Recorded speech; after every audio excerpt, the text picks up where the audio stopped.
ഈ കാണുന്നതാണ് veg fast. ഇതിൻ്റെ പേര് എൻ്റെ അച്ഛനാണ് കൊടുത്തത് കേട്ടോ. ജിമ്മിൽ നിന്ന് വന്ന ശേഷം എനിക്ക് നന്നായിട്ട് വിശക്കുന്നുണ്ടായിരുന്നു. അപ്പോൾ ഞാൻ വിചാരിച്ചു എന്തെങ്കിലും സിമ്പിൾ ആൻഡ് ക്രിയേറ്റീവായിട്ട് ഉണ്ടാക്കിയാലോ. സിമ്പിൾ ആൻഡ് ക്രിയേറ്റീവ് അല്ലേ? ഓക്കെ, നമുക്കെന്നാൽ സ്റ്റാർട്ട് ചെയ്യാം. ആദ്യം തന്നെ ഞാൻ സ്റ്റീം ചെയ്ത വെള്ളക്കടല എടുക്കുകയാണ്. 2 വലിയ സ്പൂൺ എടുത്തിട്ട് ഞാൻ നന്നായിട്ട് മാഷ് ചെയ്തു. പിന്നെ ഗ്രേറ്റ് ചെയ്തിരിക്കുന്നത് ഒരു ക്യാരറ്റ്, ഒരു ബീറ്റ്റൂട്ട്, പിന്നെ ഒരു സവാളയും കൂടി ഇട്ടു. അതിൻ്റെ ഒപ്പം കുറച്ച് മല്ലിയില, 1 table spoon chilli flakes, 1 table spoon cumin powder, 1 teaspoon ginger garlic paste, 1/2 teaspoon ജീരകം, പിന്നെ 1 ടീസ്പൂൺ ഗരം മസാല, പിന്നെ 2 ടേബിൾ സ്പൂൺ കോൺഫ്ലവർ ആൻഡ് കുറച്ച് സോൾട്ടും കൂടി ഇട്ടിട്ട് നമ്മൾ മിക്സ് ചെയ്തു.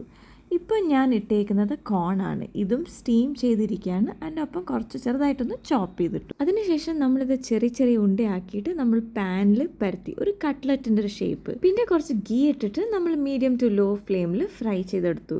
അതിനൊന്ന് പതുക്കെ ഫ്ലിപ്പും കൂടി ചെയ്ത് കൊടുക്കണം. അങ്ങനെ നമ്മുടെ വെജ് ഫാസ്റ്റ് റെഡിയായി. ബേസിക്കലി ഇത് നമ്മുടെ ബ്രേക്ക്ഫാസ്റ്റാണ്.